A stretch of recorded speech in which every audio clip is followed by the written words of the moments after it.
Assalamualaikum, selamat bergabung kembali kawan pajak semua pada kanal podcast Salajalenga, siniar mengulas pajak.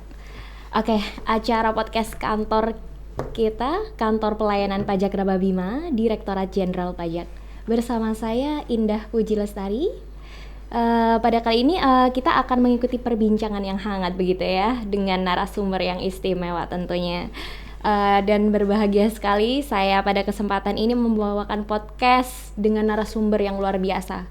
Pasti kawan pajak di sini penasaran siapa sih narasumber kita ini, yaitu salah satu pemilik coffee shop yang digandrungi banyak masyarakat Bima tentunya. Oke, kita sapa dulu narasumber kita pada kali ini dengan Bapak Kiki. Iya. Selamat bergabung Pak. Ini saya panggilnya apa? Papa atau Mas? Mas aja. Oke, dengan Mas Kiki. Ada istilah nih, tak kenal maka tak sayang. Siap. Oke, mungkin boleh perkenalan dulu dari Mas Kiki? Ya, halo, nama saya Kiki. Saya owner dari Discovery yang berlokasi di Kota Bima, Nusa Tenggara Barat. Tuh. Oke, kalau untuk kesibukannya nih dari Kesibukan Discovery, Tiap harinya. iya, setiap harinya Biasanya seperti saya apa? Tiap hari itu saya ngurus kedai kopi, mulai dari dari buka sampai pergantian shift selanjutnya itu jam-jam 3 mungkin ya selesainya tuh. Baru saya ngurus lagi ada satu yang saya urus itu Auto Coffee, itu juga bagian dari Discovery juga. Dan istilahnya itu yang yang jualan di jalan itu. Oh iya, kayak Ya, itu. yang truk. Ya, ada food truck truknya, itu iya. ya. Oke, Discovery ini kan termasuk coffee shop yang legend gitu Enggak juga sih. di Bima ini. Masih- Nah, awal mulanya bisa terfikirkan buka coffee shop tuh gimana tuh Mas? awal mulai iya. itu tahun 2000 berapa itu saya balik dari Bali kalau 2016 ya. 16 terus saya nganggur dulu berapa tahun, setahun mungkin ya. Cari-cari ini potensi yang buat usaha di sini gitu. Awalnya saya mau buka ini malah distro, Oh, toko baju gitu. Mungkin situ karena modalnya kurang gitu kan butuh modal banyak ya. iya. Ya untuk toko baju itu kan akhirnya modal yang seadanya saya buka itu kedai kopi. Kebetulan yang yang di Rabe ini kan belum ada sama sekali. Nah, saya buka lah itu. Terus akhirnya responnya dari pelanggannya lumayan lah gitu. Akhirnya dari uang itu saya bikin lagi yang di dalam itu. Saya mulai dari kecil. Mulai dari rombong duluan kan awalnya kan itu. Sebenarnya sih lebih ke ketidakpuasan ya itu ya. Dalam setahun itu kan saya bingung juga nih bikin usaha apa ya, terus sering nongkrong juga ke kedai-kedai kopi yang sebelumnya sudah ada, cuma yang waktu itu disajin cuma saya pesannya waktu itu kalau nggak salah hot cappuccino tapi kok rasanya seperti cappuccino saset itu. Harganya lumayan ya waktu itu ya 20-an lumayan itu kan, 20.000. Yang disajin malah nggak sesuai gitu harapan. Akhirnya ya dari situ mungkin modal nekat aja gitu.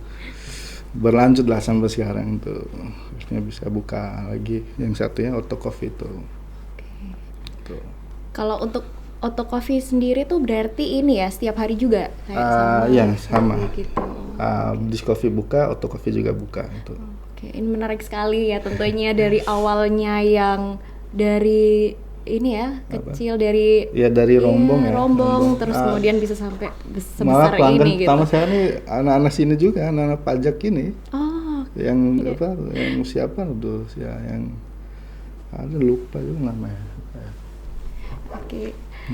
Kalau untuk apa sih yang membedakan gitu Discovery dengan coffee shop gitu, yang lain? Yang lain tuh Iya. mungkin dari ini kali ya 2017 itu varian es kopi susnya di sini masih minim sekali gitu. Saya adain waktu itu es kopi susu aren itu kan orang masih awam lah istilahnya untuk minum kopi yang es kopi susu seperti itu. Nah, mungkin yang bedakan itu es kopi susunya sama yang selain minuman itu kita ada juga makanan berat itu. Salah satu favorit sih itu. Dari situ. Ya menunya tuh. Menu-menu emang ini ya kalau untuk bisnis seperti ini memang harus makin banyak varian-varian minuman dan makanan gitu. Berinovasi lah sih itu. Nah sekarang ini kan banyak coffee shop nih yang menjamur di Bima, gitu kan ya, Mas. Kalau dari Discovery sendiri gimana nih menangani persaingan bisnisnya? Ini baik sekali ini kan tanya saya kan mulainya dari 2017. Dari 2017 itu makin banyak tiap tahun masih makin tumbuh kedai kopi itu mungkin di atas 5 kali ya tiap tahun itu. Nah, banyak yang tanya gimana nih apakah berpengaruh nggak sama kedai kopi Ambon nih setelah banyak sekali persaingan. Ya, ibaratnya kayak gini aja sih, saya nanggapinnya santai aja sih. Ibaratnya wanita cantik itu harus ada yang jeleknya dulu gitu kan, baru bisa dikatakan wanita cantik gitu kan, ibaratnya seperti itu. Jadi makin banyak kedai kopi yang bermunculan ya kita makin cantik aja gitu. Saya nanggapinnya santai aja sih. Sama selain itu mungkin yang balik lagi yang tadi itu selain berinovasi sama menu-menu baru sih ya. Menu yang jarang dibeli sama orang saya gantikan sama yang lain itu. Oke. Emang luar biasa sih Discovery ini ya berarti. Kalau untuk branding, promosi, kiat-kiatnya gimana nih buat promosiinnya Discovery? Promosi kita cuma lewat Instagram ya, Instagram sama ada kalau sesekali kita lewat aplikasi Grab itu kan. Ya itu aja palingnya. Iya, udah mulai dibantu dengan adanya Grab ya sekarang di Bima. Satu anniversary-nya kita adain giveaway kadang itu kita bagi-bagiin kayak gini merchandise gini.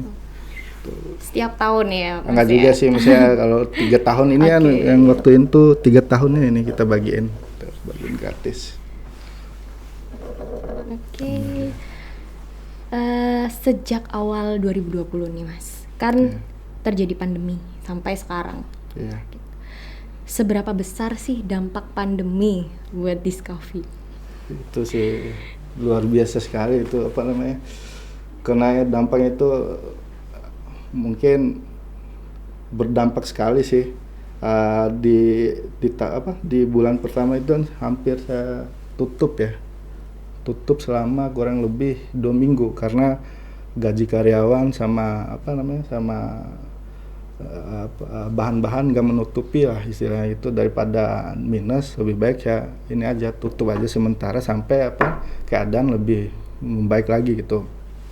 Itu 2 minggu lah kira-kira, akhirnya kasihan juga kan saya pikirnya sama pegawai kan, kalau saya tutup berarti mereka juga nih nggak ada penghasilan itu kan. Saya mikirnya coba dia bilang sama istri kita ini aja kali ya, ngumpulin dulu, kita bicarain dulu apakah bisa nih kita cari solusinya itu kan. Akhirnya ngumpul rembuk, saya tanyain sama itu masih ada yang sampai sekarang gimana nih kelanjutannya gitu kan, apakah tutup sampai sampai ini selesai apa gimana nih. Itu saya juga nih nggak bisa nih gaji kalian gaji normal itu kan, namanya kita swasta ini kan nggak bergantung kepada siapapun, harus lebih kreatif kita kan, jadi kan nggak ada yang kita bergantung sama pemerintah juga nggak bisa gitu kan. Akhirnya kita bilangin bisa nih kita buka itu, tapi mohon maaf saya bilang gaji kalian nih saya nggak bisa kasih seperti seperti bulan-bulan kemarin sebelum ini pandemi ini. Akhirnya dari situ mereka terima juga kan, karena keadaan mereka juga tahu kondisinya waktu itu udah parah lah istilahnya.